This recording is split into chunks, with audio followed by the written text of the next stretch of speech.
Do you have any evidence that Russia cyber actors changed vote tallies in the state of Michigan? No, I do not. How about the state of Pennsylvania? No, sir.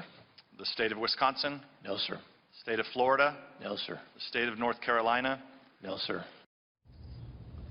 Well, that was the director of the NSA, Michael Rogers, during today's hearing, reminding us that despite the daily hysterics about Russia, there's no proof they actually changed the outcome of the election last fall. Mark Steyn is an author and commentator, always a man with interesting thoughts. He says that Russia is fundamentally Western, and that means something. He joins us now from Burlington, Vermont, a fundamentally Western city. Mark, thanks a lot for coming on. So this is less Western than many Russian cities. It is less Western. It's pretty, though. So what is this about? I mean, I understand the political component to it. Of course, we live in Washington. I get what this is about, hurting the Trump people, fine. But there does seem to be something genuine at the core here. Democrats seem actually mad at Russia in a way that I can't remember them being. Why do you think they are? Well, I think they're mad at Russia because they want to believe that they did not lose the election, that somebody stole it from them. And that's why what we saw today, frankly, was nuts. I mean, the Democrats, as you said, they've turned Putin into a Bond villain, the man with the spider's touch, as that congresswoman almost sang today. They're two sound bites from insisting that they're going to build a new Berlin Wall and get Russia to pay for it. This is going nowhere for them. It's a massive head fake. And if you did subscribe seriously to the theory that Putin was trying to mess with America, what do we have now? We have an interminable investigation that is designed to drag down the United States government. This investigation, this furor, is actually doing Putin's bidding more than having some cabinet secretary in his pocket would. So today's hearings were bizarre in a very particular way.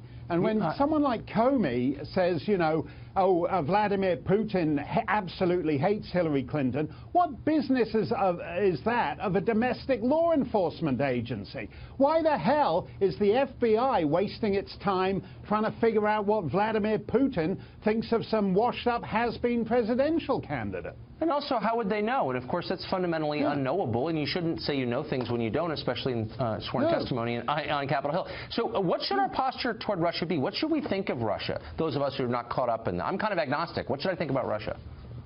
Well, I think Russia is fundamentally, once you strip away a century of communism, Russia is essentially the prodigal child of Western civilization. You know, it's Chekhov and Tchaikovsky and Pushkin and Rachmaninoff, and the idea that we need to turn it into an enemy simply because it has a flawed government, I think is idiotic. Mike Flynn, for example, I'm in favor of Flynn being gone, not because he has ties with the Russians, but because he was in the pay of the Turks. And I regard Erdogan as a far greater threat to Western civilization than Vladimir Putin is.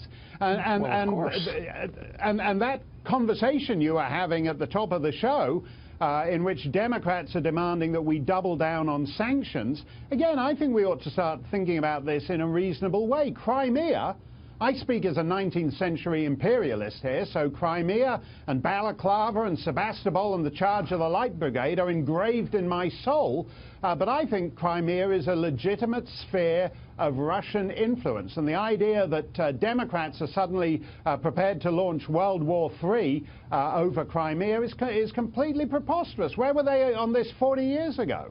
Well, that's in a very different place. It's also a little weird to hear people who've lionized Hugo Chavez and Fidel Castro complain about a strongman. So quickly, Trump's position, he said it out loud, is that we share a common enemy in radical Islam with the Russian government, and we can make common cause to fight it. Is that a tenable plan?